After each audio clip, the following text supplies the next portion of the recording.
of this. Yeah. Radhe Radhe. Thank you, Sunilji. Thank you, Prakash Bhai, for such a wonderful session. Radhe Radhe. Good morning, good evening, everyone. Welcome to Daily Wisdom from Bhagavad Gita session. I'm so happy to be back in the session and attending the classes again. So, welcome all of you. Let me make Nitinji co-host.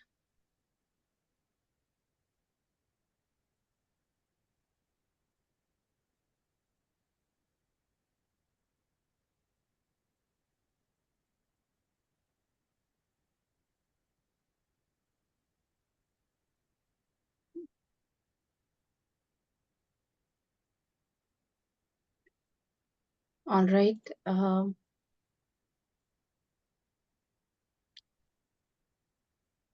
Kashji, I have made you co-host. Nitinji is running late, so we can start with Kashyap segment today. Yes, thank you. I'm going to share my screen. Mm-hmm. Yeah, so I usually don't do this part. You can see my screen, right? Yes.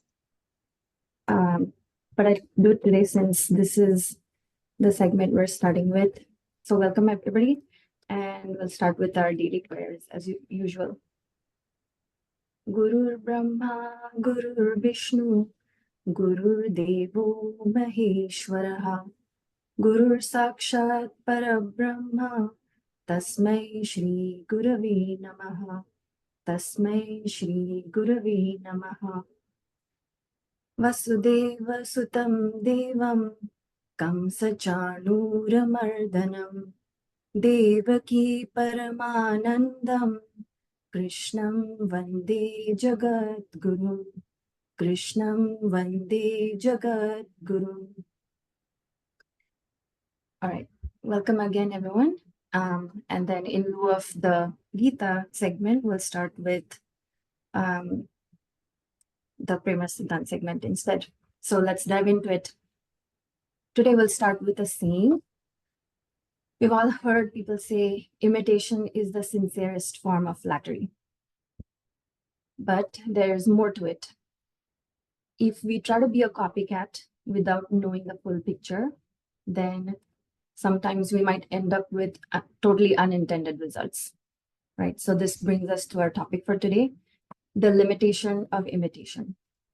And with this, we continue with the paths to attain God, and we continue talking about Karma Yoga, or Karm, the path of Karm. And today is episode 3. I don't know why I said 7. Okay, so to recap and ruminate, let's look at the chart we put together last time. So we said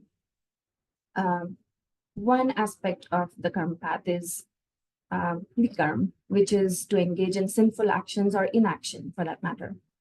And it does not involve devotion to God, which is why it does result in bondage. And the result of that is demerits that we earn for ourselves, with destination being the lower nether regions of this creation. Next, we could also engage in karma, which is virtuous actions. This also does not include devotion to God, so therefore it also results in bondage. But we do get lower material gains, and the possibilities we come back to earth. So as we go upwards in terms of the quality of karma, it's possible for us to do more and more virtuous and nobler deeds. So even those higher, more virtuous actions still have no devotion to God. When they don't, they will still result in bondage. They might get you higher material gains, with your destination being heaven. And this we would call the path of karma, just plain karma. But then when you add one essential ingredient, you can change it to a karma. And that is when you surrender to God, we include that very key ingredient for devotion. And this changes the dynamic completely. It results in no bondage. So it results in liberation. And that's the path to attain God or bliss. So we said akarma is also synonymous with karma yoga, So they're used interchangeably. And the one takeaway we had from here was it is the absence of devotion that creates the bondage. And when we include that ingredient, then that's what prevents bondage. So this is kind of the crux of what we talked about last time, which is a few days ago, I know. Okay, so to continue on that topic, we'll just delve deeper into it. So we talked about karma. We said it is, so our scriptures prescribe what karma should mean for different stages of our life. So it's defined as the observance or application of all those ritualistic actions which are specified in the Vedas or the scriptures, but it does not contain that devotion to God, as we said. And so those virtuous actions we call karma. That we said will get us maximum where to heaven. But then we have to keep in mind that in heaven, it's like going to stay at a restaurant, not at a restaurant, at a hotel, or go on a vacation with a limited amount of time and a limited amount of resources. So you go, you enjoy, you don't get a chance to earn money there because you're just there to spend your money. So you're just reaping your rewards in heaven. You don't get to do any kriyama, karma with which you can, reap more rewards. And so all in all, it ends up being like golden shackles because it's still keeping you within bondage. It's just a better experience. On the other hand, we just talked about the vikarma aspect of it, which refers to the non-observance of the karma specified in scriptures. And add to that, so you're not even doing the prescribed duties, and add to that, the devotion to God is also absent. So that, of course, makes vikarma far more condemnable than karma. And worst case, it will take you to hell or the nether regions. And then similar to heaven, this also has no fruit-yielding actions. So like we went to heaven to just enjoy ourselves. Here, this is just pure pain and suffering to pay for all the vikarma. And so in other words, we could say these are like iron shackles. But there is a third possibility. It could be a mixture of both, which it is for most people. And so that's how we end up coming to earth or Mrityulok. And this is where we can actually engage in fruit-yielding actions, which we continue to do on a daily basis as we make our decisions and as we perform our actions. So either we can keep aspiring to make better and better kriyama and karma, which is still better than doing vikarma, or we can make a decision to rise above it all or to transcend the whole cycle of karma. So we talked about how can we do that. We talked about the paths to liberation. Last time we talked about akarma or karma yoga, and we said that involves the devotion to God with the mind and physical performance of duties specified in the scriptures. Today, we'll add another path to this mix, which we have heard about before through chapter 4 of the Bhagavad Gita. It's the karma sannyas path. And it also involves the devotion to God with the mind. But what's missing in action is the action. So it involves no physical involvement with duties. So here's where you renounced everything, and then you're solely focusing on the devotion to God with the mind. So the scriptures and Shri Krishna is telling us the reward for both these paths. What does that entail? What does that get you? So we're told it will result in breaking those shackles of bondage, and it will ultimately get you to God and bliss. So what we're essentially saying then is whether we practice karma yoga or we practice karma sannyas, the rewards we can hope to get are the same. It will liberate us from bondage, and it will help us attain God or bliss. So then it begs the question, why should we perform this additional piece of action? If devotion to God is the thing, why should we spend our energy learning about what should be my duty and striving to perform my duty if it's getting me the very same thing? So we're asking, when the karma we're performing doesn't yield any fruit, then why should we make that extra burden, extra effort, and carry that burden? So in the Gita, Sri Krishna told Arjun, both the karma yogi and the karma sannyasi are blessed, but the path of karma yoga is superior. And the question is, why did Sri Krishna say that? So it is commonly known that the actions of great personalities are imitated by others, right? Those we try to look at. We have people we admire, and we have people we look up to, and we try to be like them. So that's because these people set examples for us. So the question is, if a karma yogi can be imitated, so can the karma sannyasi. What can possibly go wrong when we're trying to imitate a karma sannyasi? That's what we'll try to look at today. So let's step out of here for a bit and look at a real world scenario like we often do with an analogy. And with this, I'll take you back to college days. We're going to look at 4 student characters, and it's highly likely that you've all come across these types of people.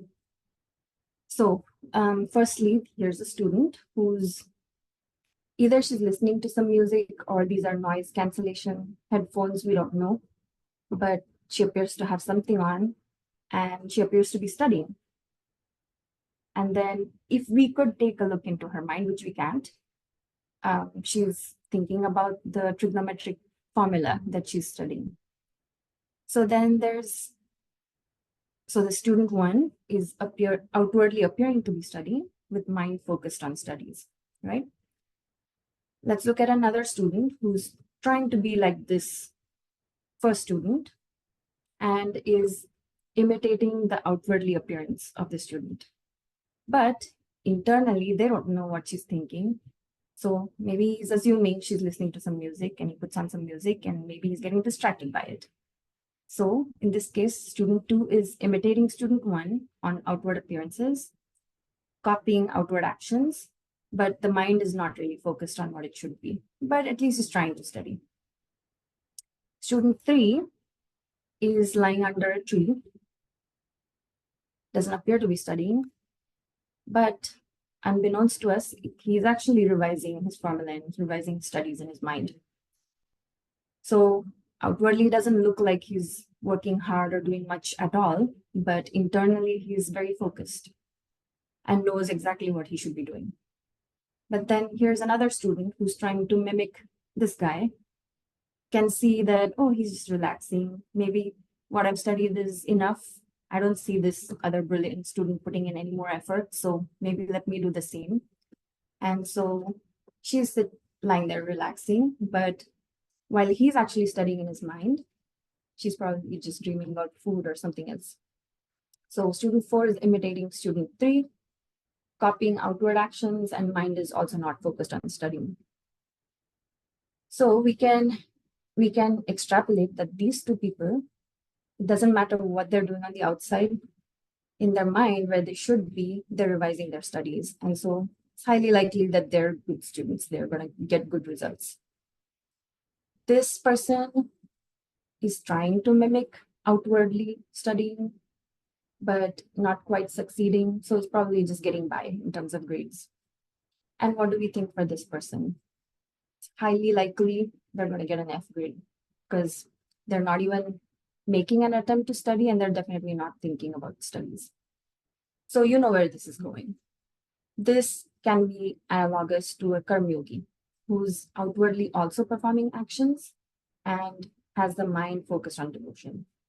This person can be a karma yogi copycat, is trying to outwardly perform the actions, but doesn't know what the mind is doing.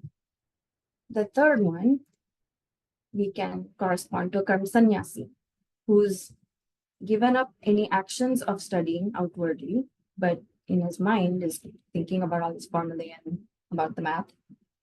And you guessed it, this person is a karma sannyasi copycat who's just trying to be like the karma sannyasi on the outside, but has no idea what she should be doing with her mind.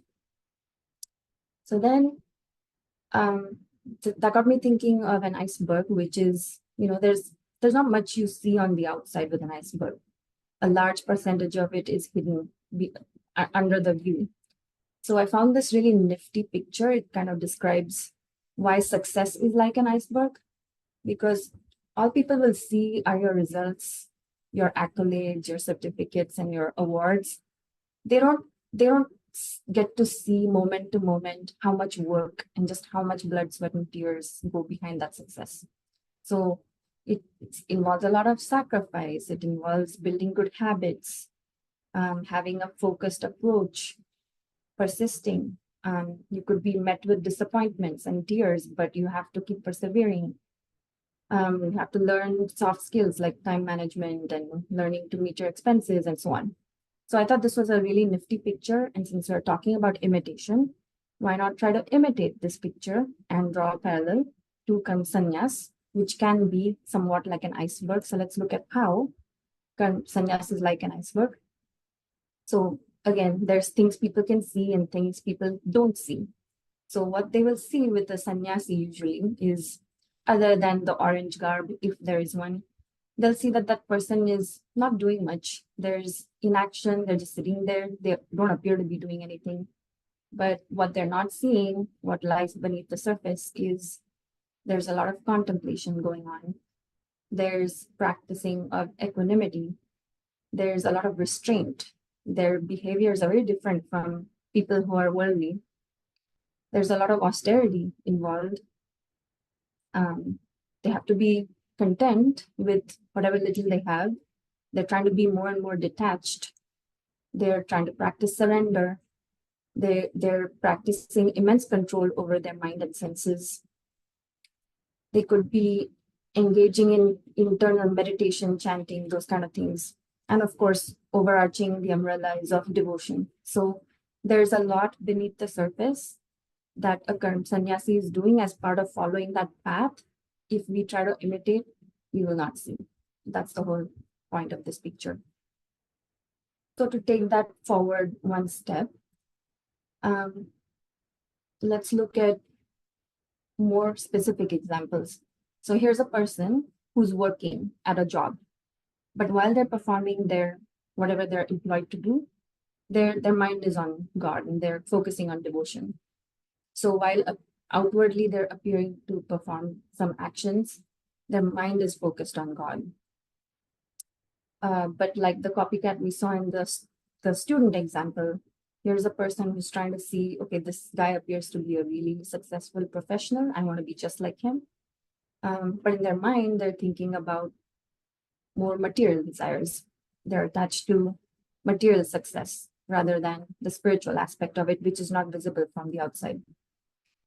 Similarly, here's a Karma Sannyasi who's outwardly looks like it's performing no actions, but inwardly is focusing on the meditation aspect of devotion.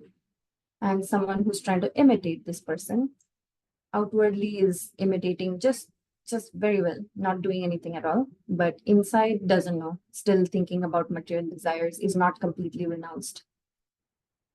So the question is, which is better, Krishna or Trishna? Which is better, Om or Home?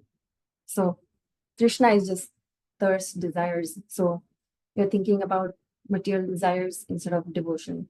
Here you're thinking about attachments rather than devotion. So that's kind of the point here.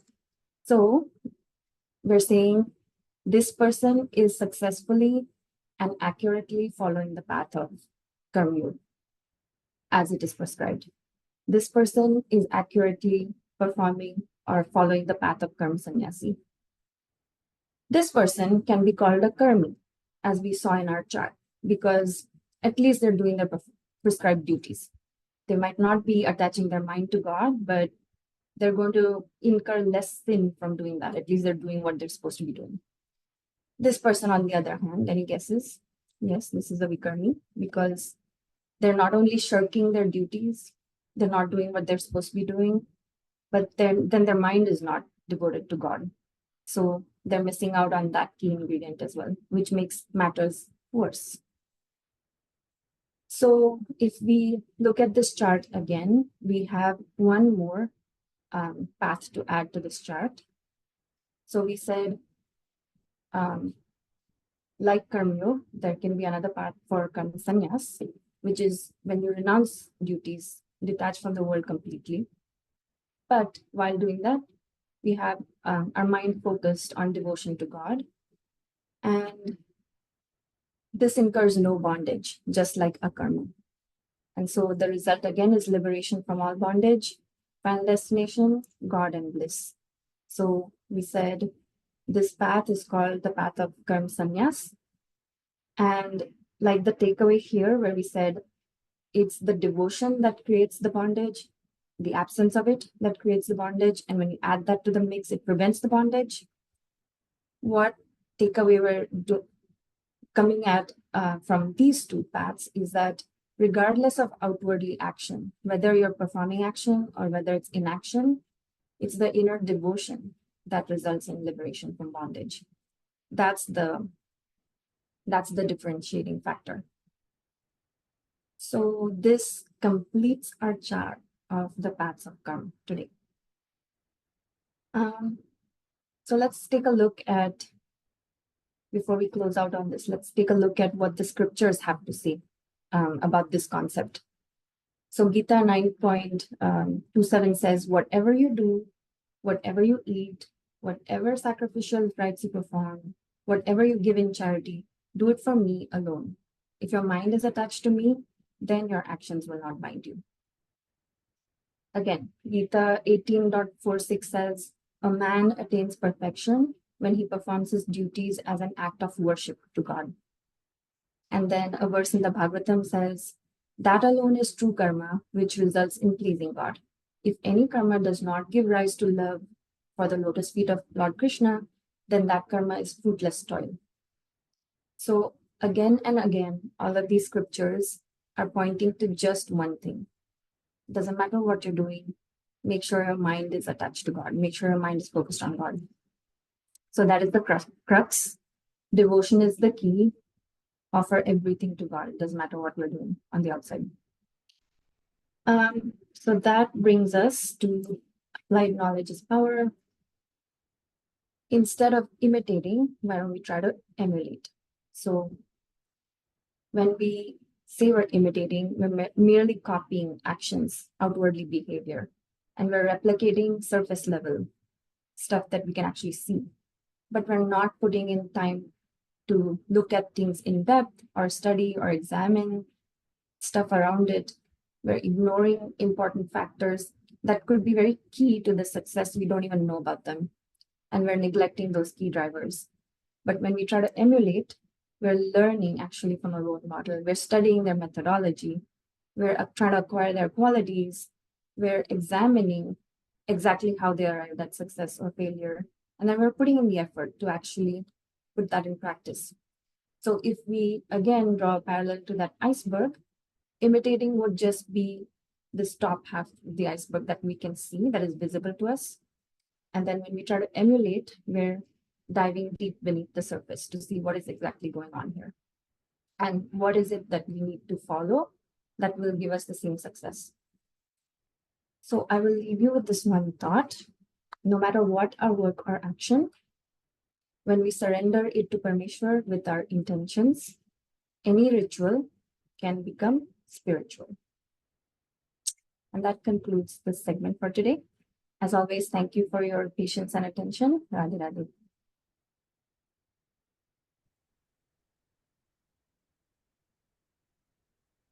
Thank you, Cash. That was fantastic. And thank you for starting out because I got late today. That was a fantastic session. I'm sure people would have question or remarks. Maybe we can have a couple of people who can ask you a question or have some remarks before I can talk about a little bit of what I wanted to talk about today as part of today's session. Go ahead, Sandhya. Radhe Radhe. So remark is always the same, that excellent presentation, Dee, and the way we have very beautifully presented this topic. Of course, it brings in much more clarity. And this very important point, right, that when we don't have the ability to understand the internals, we should opt for the safer strategy. I think understanding that is really, really important.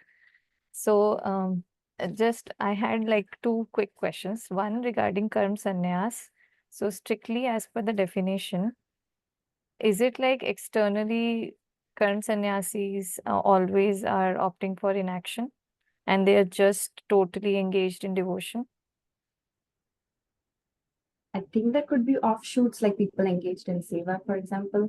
So, that will are they be choosing to considered as karma yogis? I mean, I I don't will think- just. Yeah, I don't know if there's a hard and fast categorization. I'm sure. Okay. Okay, And so the clear definition for that is, so you have two type of duties, right? Paradharma and aparadharma. So there are material duties and then there are spiritual duties. So a Karam Yogi does material duties plus spiritual duty, right? In the spirit of spiritual duty, right? They continue to do their material duties as well, right? Raising families, doing their work and all that stuff. A Karam Sannyasi, technically speaking, has renounced material duties. They only do spiritual duties. Now, in that process, there is no clear line you can say that, okay, is this work Karam Yoga, like Karam taking care Sannyas? of your own body, is it a material duty or a spiritual duty? Like, of course, ultimately, yes, it is. Purpose could be spiritual So duty. basically, the spirit of Karam Yoga is that you make everything devotional. Okay, nothing is secular at that point. But material duties, strictly speaking, is more about the sansar or the world you create around you. Okay, there is no blurring lines. Of course, taking care of your body, because this body is a vehicle for your spiritual journey, also becomes spiritual. But then if you think about it, it is a material duty to do your nitya karam, right? So that you are healthy and all that stuff. But material duties typically come in a context of, all the relationships, like our duty towards our parents, matri dharam, pitri dharam, all that, the country in which you are born in, all that dharmas are there, right? So they transcend beyond those dharmas and say, all right, we are going to renounce that and subscribe to the higher duty, which is serving God itself. That is the spirit that they inculcate. So the proportion of that is higher. Internally, if you look at it, both are same, right? Because internally they are conducting it with the spirit of devotion towards God only, or as a service to God only. And if time allows, I had one more question. Mhm. So the question is, from our perspective, should we also consider association as a parameter? Like we are some total of people we spend No. time with, right? Mhm. We Huh? are some average, not total. Average, okay. But okay, basically whatever is our association that impacts us, right? So imitation can be intentional or it could also be unintentional. So if we surround ourselves, should one consider this as a criteria, like we should surround ourselves more with karma yogis versus karma sannyasis, depending upon what path are we following? Karam yogis versus Karam sannyasis, depending upon. So first of all, we would not be able to clearly say which is a Karam yogi or Karam sannyasi. But yeah, I mean externals, based upon whatever externals we can see. We see, can that is a prescribed path for you. Karam sannyas is Bhagavad Gita very clearly states, right? It is not for everybody. It has to be done under the expert guidance of a guru. So then the hope is, if it is done under the expert guidance of guru, that kind of association is encouraged as well. Because Sang ka rang to chadta hi hai na, that for everybody, the kind of people you hang around with, you start echoing and mirroring. So those kind of people. So yeah, in that sense, it's but logical to surround yourself with like-minded people who are on a similar trajectory, so that that can rub off on you as well, as opposed to, taking you completely tangent of that. In that sense, it makes logical sense. Maybe one more question we can take, and then I'm going to tell you some stuff as well. Okay, time permitting, of course. Yes, Maheshji, go ahead. It's for Cash, though, not for me. Sorry for stealing your thunder. Go ahead, Maheshji. Sure. Yes, Maheshji. Ash, the presentation was amazing. I think one thing I need to, even to put this presentation together, you really need to have strong love and devotion to God to even to put something together like this. And the reason I also came on this call is mainly for the student three. So in my engineering days, there was this guy who was student 3, used to hang out all the time with us, and he ended up always being the topper. So I don't know where we would get time to study, but he was still a class topper. I was thinking about him. Anyway, this is my comment. Thank you. Yeah, I know such people, they will hang around, and other people, they pick up that aspect only, hanging around, but they don't pick up the aspect that they've already grasped the concepts mostly in the class, or probably they would have done their homework even before starting to hang out. They miss out on that part. So yeah, that's a good call out. That's We true. can simply copy them. Yep. All right. Thank you. Thank you. Yeah. Thank you, Mahesh ji. Nainik Thank ji, Radhe Radhe, please go ahead. It's a very good presentation. One question comes up, if you are Grihastha, you have children and wife, how can you become, you have to abandon them and become sannyasi? Become sannyasi? Buddha, if you're Buddha, you can. He walked in the middle of the night and he said bye-bye to his wife and kid. Said, I've got to go now. So if you're at the stage of Buddha, the call of God is called the strongest ever call you would get. When call of God would come, then you would not even think, I have a wife, I have a kid, I have anybody, right? So you will simply walk off. But then that call does not come to everybody. I think you would have done a lot of Karam Yoga in the past lives, or practice of spirituality where that level of detachment was, you were on the cusp or the tipping point of that. Then it will happen. You cannot do it prematurely, because if you do it prematurely, you're renouncing your material duties, then you will be neither here nor there. It's very, very risky, fraught with danger if you do it prematurely by giving up your material duties. And that is why it is advisable to do it in the spirit of Karam Yoga, so that at least you have a safety net. People who say that I'm going to turn my back to my family and go to Himalayas to practice my spirituality, they can get it all wrong, especially if they're not ready for it, or especially if they're not doing it under the expert guidance of a guru. And that is why we have to continue doing what we are doing. And it's not that if you are a grihasti, you are in a family life, you cannot realize God. You can still do it with the spirit of Karam Yoga, and in a family householder life also you can attain God. It's not that you have to take Karam Sannyas only to realize God. That's a key thing to understand. I hope that answers your question, Anikji. Yes. Great. So thank you again, Kash, for a wonderful presentation. Now we have time, so let me share what I had to share. If there are any more questions, you can bring it up. A few things I wanted to share as part of today's presentation, because we have a little bit of time. This is the shloka. It talks about Brahm Bhut, and that is what I'm going to talk about, so that we can conclude this discussion. 5 + 2 = 7 + 4 = 11. 5.24. So we'll conclude this today. I came across this thing, understand the consequence of your actions. Okay, so if you take Karam Sannyas prematurely, you might actually be doing this. So the key is, everything in life comes with a price tag. Nothing is free in life, and every action has a reaction, like Newton's law.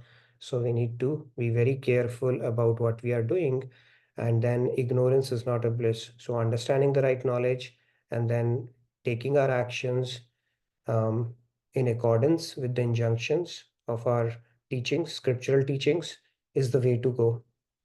And otherwise, the law of karma takes care of pretty much everything. So this has to be understood as well. Now let's talk about this concept. Okay, here's a gentleman. Okay, it's basically us. He's Jiva Bhuto.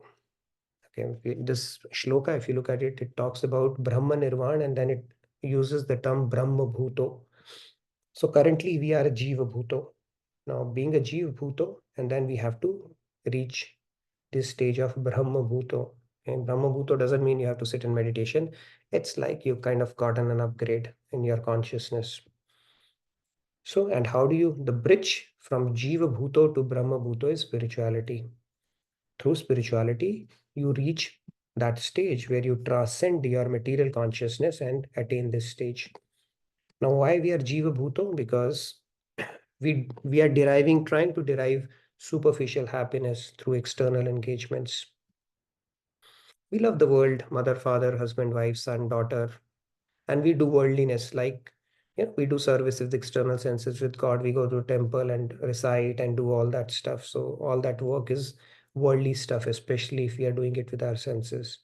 So if anybody is doing it with this kind of a consciousness, and they are still banking on the world or placing their bets on the world to derive happiness, then they are called as Jiva Bhuto. And then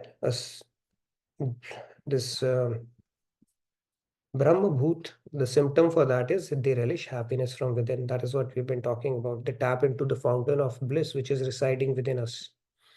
And the liberated person enjoys happiness by factual experience. It's not something, a figment of imagination that they are relishing. They actually relish it. So when you recite God's name, when you listen to Kirtan, when you immerse yourself in those leelas, there is a kind of a bliss that erupts from within, and it's a matter of experience, and it is a factual experience. It is not something which is hocus pocus. And then they can even sit silently in one place and enjoy the activities of life from within. They don't have to go out, meet people, or extract happiness from worldly things, or need something from extra outside to make them complete. And such people, they no longer desire external material happiness. Now, the motto of life for spirituality from that standpoint is two things. One is pure love, Shuddh Prem with Radha Krishna, your Ishtadev, God.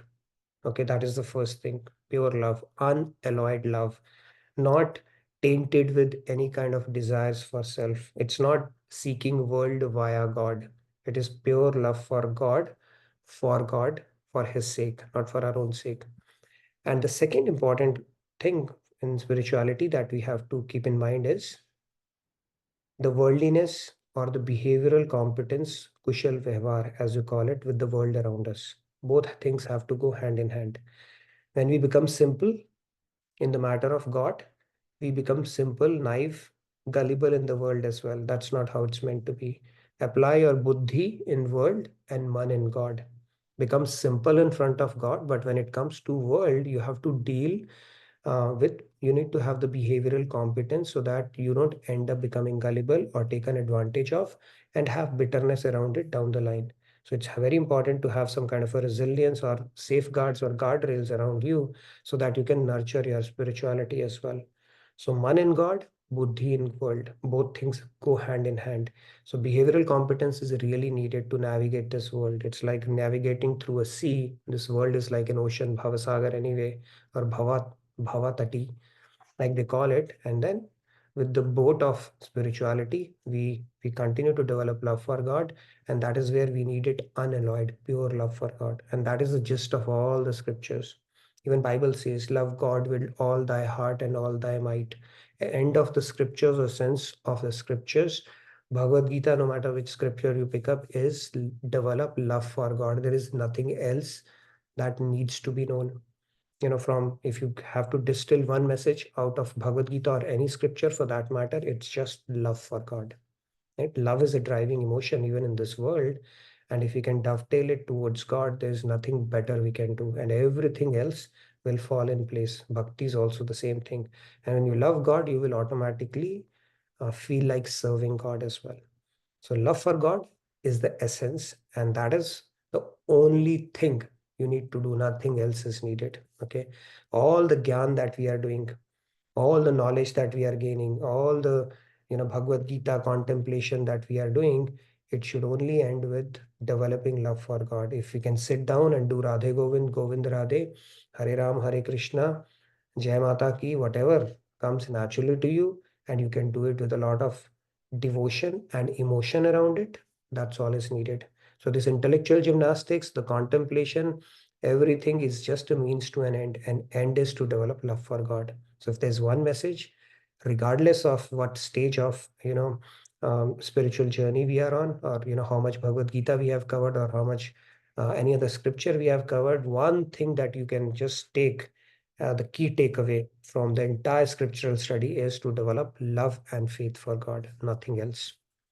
So with that said, I'll open it up. So here is it. We have a dark side, we have a bright side. Like we said, in Kali Yuga, both good and bad are within us. So it's important to, there's dark, there's lower energy within us, and then there is a higher energy within us. So it's important to appreciate that. And the dark side, if you ignore it, if you underplay it, then you will not be aware of it. You'll not be conscious of it, and it can subdue you.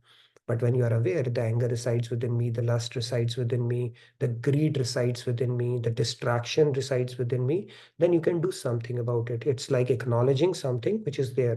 It's about knowing the ailment so that you can do the prognosis or some kind of a remediation, or can take some corrective measure around it. So yes, there's a dark side within us. It's important to be aware of our secret stash through our awareness, or through our, the way our mind plays out in different situations. Make note of it. And then there's a good side to us as well. So start feeding that aspect. It's like good dog and bad dog, both reside within us. The one that you choose to feed more will continue to become stronger and stronger and stronger. And the hope is, with this knowledge and with this practice, the good dog is going to subdue the bad one. And that's where we will get closer to that Jiva, that Brahma Bhut stage, the Sthit Pragya state, or that perfection of surrender and love for God as well. So with that, I'll open it up. Any questions that you may have? So one more thing I wanted to talk about was today's, So I'll be having some travel coming up. So we'll be taking a bit of a break. So stay tuned when we resume our session. So it's going to be a bit of a break with the travel that is coming up. Plus we have LTP and other stuff going on as well. But stay tuned. And when we resume our classes, so you can expect a little bit of a break starting tomorrow itself. Okay, with that, I'll open it up. Any questions anybody has?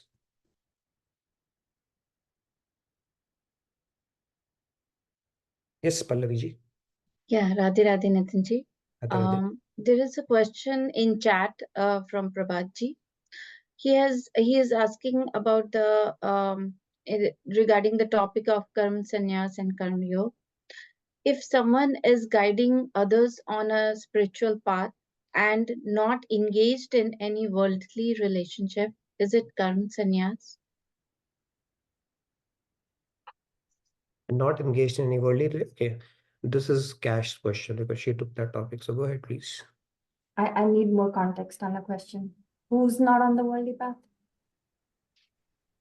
If someone is guiding others on a spiritual path, and I think the person who is guiding is not engaged in any worldly relationship, is it karma sannyas? Okay.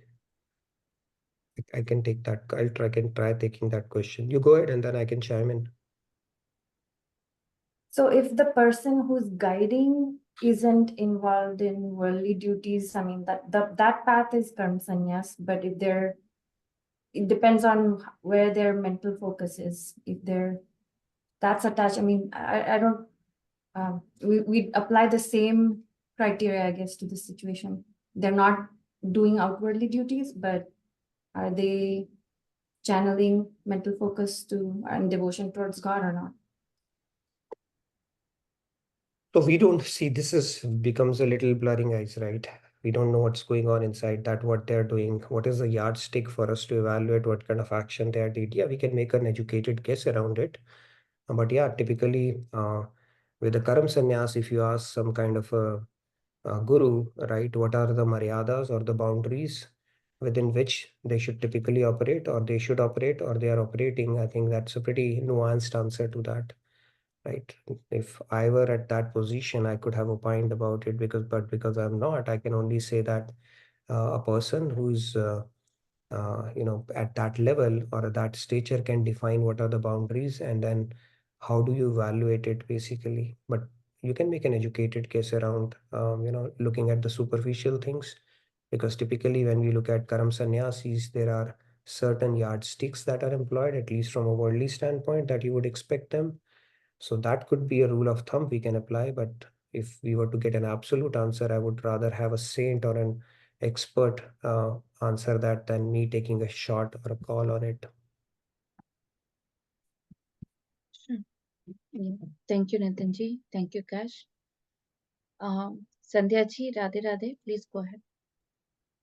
Radhe Radhe, actually, I also wanted to add to this a little bit. So, someone who is doing a job, say, normal job, but not having any worldly relationships, say, broken off with their parents, and doesn't have any other new relationship made, they will also be they can still be a karma yogi, right? So worldly relationships cannot define someone to be a karma sannyasi or karma yogi. It's not like, I feel it's not sufficient criteria to categorize. But Yeah, yes, pretty nuanced. worldly duties, yes. But then that is again, as we discussed, it's a boundary which we cannot estimate entirely by ourselves.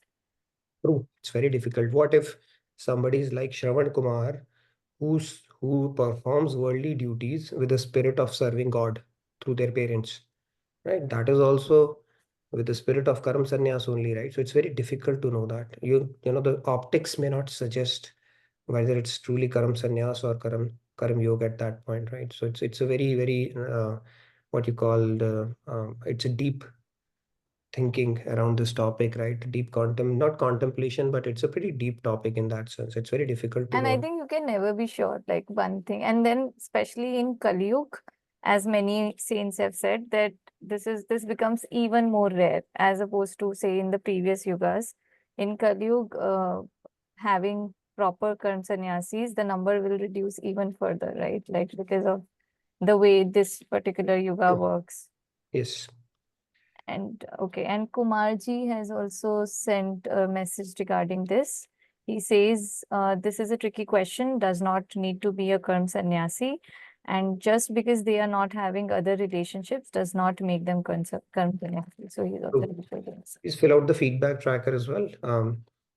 I think Swarupa ji is asking, what do we do when the bad dog overpowers the good dog? So that means your negative feelings such as jealousy and anger, they overpower.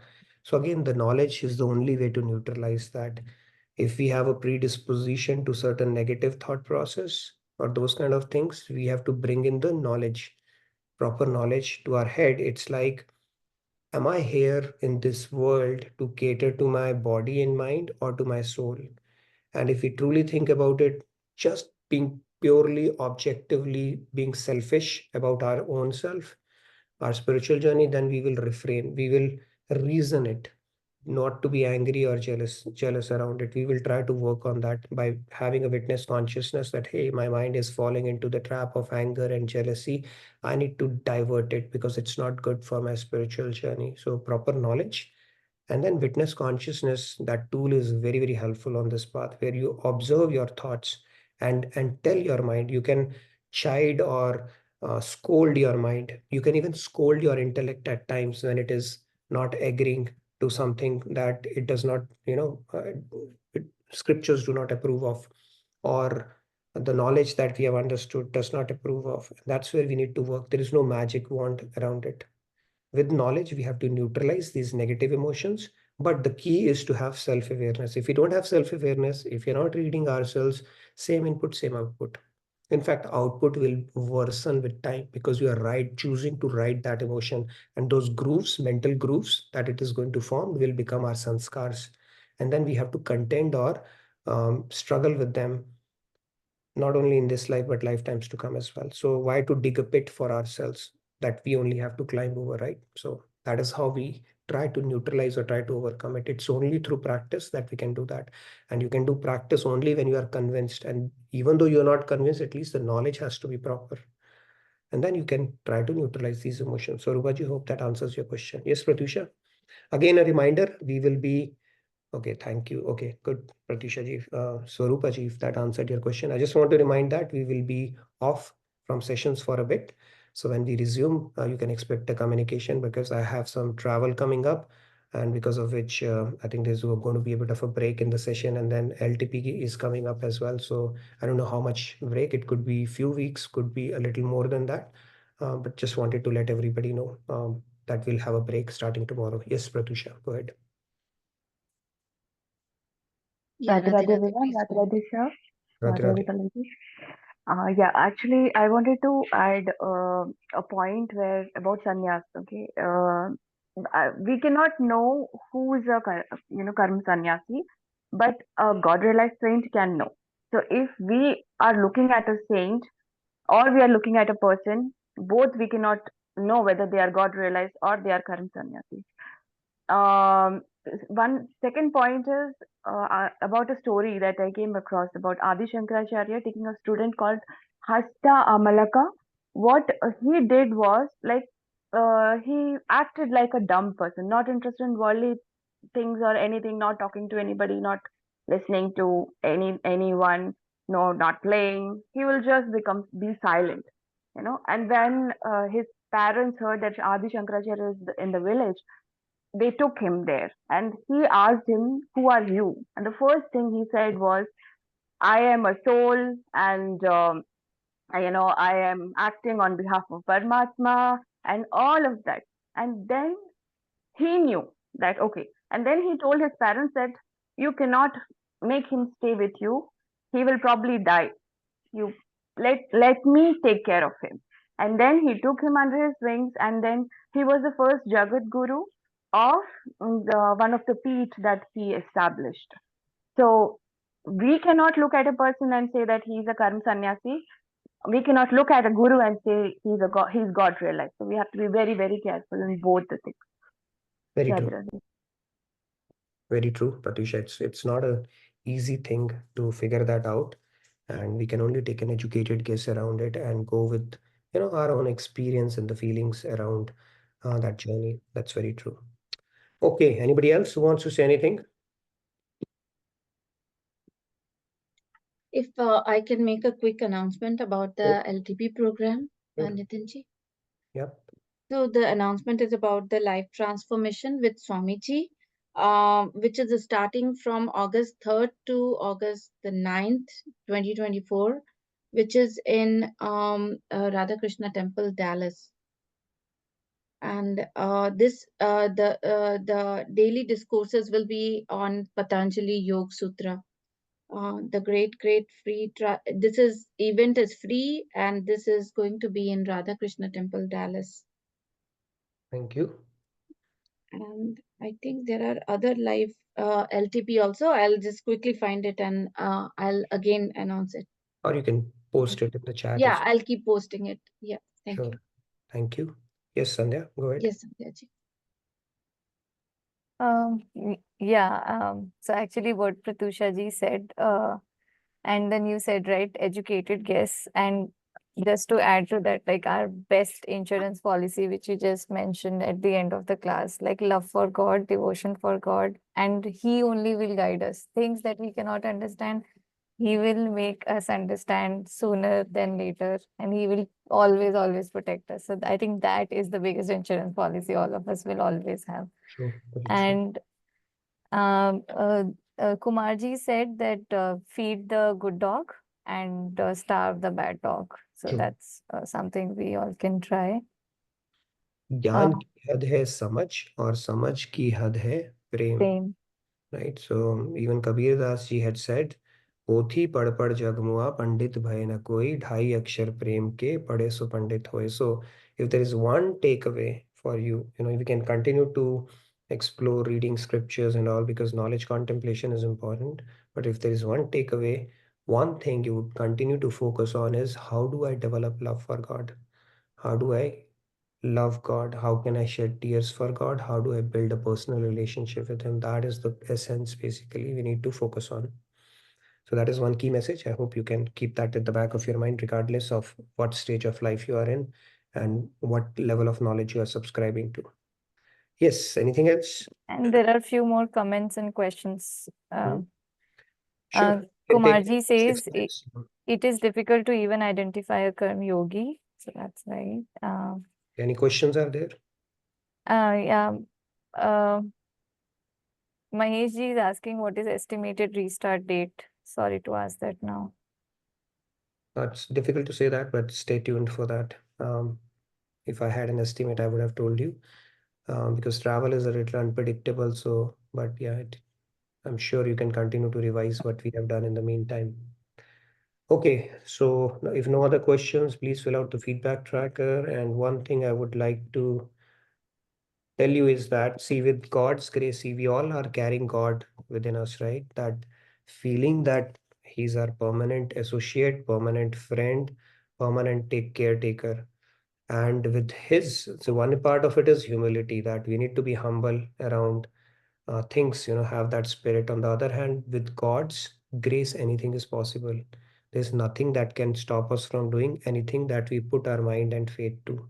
It is very, very important. And this shloka, I used to teach that to Balmukund kid as well. It's one of my favorite ones. It says, Mukam karoti vachalam pangum langhayate girim yat kripa tamaham vande paramanand madhavam. That a dumb person can become eloquent. Okay, I can tell about myself. Okay, I was very scared of speaking, but with Bhagavad Gita sessions, it started becoming better. And of course, you've been very supportive throughout. And then even a lame person can cross over a hill. And it can only happen when God graces you, anything impossible can become possible. So with that sense, keep that in your heart and mind that if we have God with us as a permanent associate, anything and everything is possible. Anything and everything. We have to be humble because we are insignificant, but at the same time, because God is our permanent associate, and if we surrender to Him, we take His help, anything is possible with His grace. Impossible is also possible. With that said. Okay, any more questions or we are good? Do we want to end up with a quick chant? Anybody wants to do any quick chant, Hare Rama, Hare Krishna, or any mantra that they want to speak? Recite 2 chants and then we'll wrap it up. Pratusha, you want to go? You like a few chants, go ahead. We'll keep it an open house chant. Hare Rama, Hare Krishna, or anything. Yes, Pallaviji, go ahead. 2 chants and then we'll wrap it up. Go ahead, Pallaviji. Can I sing a quick Achyutam Keshvam? 2 Sure. lines? Yeah. Sure. Okay, then we can do only one. Yeah, go ahead, please. Achyutam Keshavam Krishna Damodaram Ramanarayanam Janaki Vallabham Achyutam Keshavam Krishna Damodaram Ramanarayanam Janaki Vallabham कौन कहते हैं भगवान आते नहीं तुम मीरा के जैसे बुलाते नहीं Achyutam Keshavam Krishna Damodaram Ram नारायणम Janaki Vallabham Ram नारायणम Janaki Vallabham Thank you. Very nice. Okay, Swati ji, you wanted to say as well? You have 2 minutes. Swati ji, If you're Radhe quick. Radhe, please go ahead. Yeah. Yeah, Radhe Radhe. As Guru Purnima is coming, I would like to sing 2 lines on Guru Bhajan. गुरुदेव शरण में आई अब तो लो मोहि अपनाई गुरुदेव शरण में आई अब तो लो मोहे अपनाई कछु भेंट संग नहीं लाई खाली झोली ले आई असवन माला ले आई दो बिगड़ी मोरी बनाई गुरुदेव शरण में आई अब तो लो मोहे अपनाई thank you Radhe Radhe You, Swati ji, Radhe Radhe. Very nice. Yes, Pratusha, 1 minute. You can go quickly. Please go ahead. Okay, Radhe. Radhe Radhe. Actually, I will just sing the song that I have written about on Krishna. So, okay. तेरे बारे में मैं क्या बताऊं रे कृष्णा मेरे आराध्य का ही तू रूप है कृष्णा तूने श्रद्धा जगाया मेरे इस दिल में तेरे होने का एहसास दिलाया रे कृष्णा तूने ही चलाया है तेरी लीलाओं कृष्णा सोचो तुझे अब दिन रात में कृष्णा चित्त चोर है बनकर चुराया इस दिल को अब तू ही मेरा कृष्णा तू ही मेरा Krishna Radhe Radhe Very nice. Thank you, Pratusha. So thank you again, everybody. With that, we come to the end of today's session. Stay blessed, and all the very best. Radhe Radhe. Good night, good day from my side. Thank you, everybody. Bye. Thank you, Nitinji, for another awesome class. Thank you, Kashji, for another yet amazing presentation as always. And Radhe Radhe, stay blessed, everyone. Thank you for your wonderful participation. Thank you. Stay blessed, everyone. Radhe Radhe.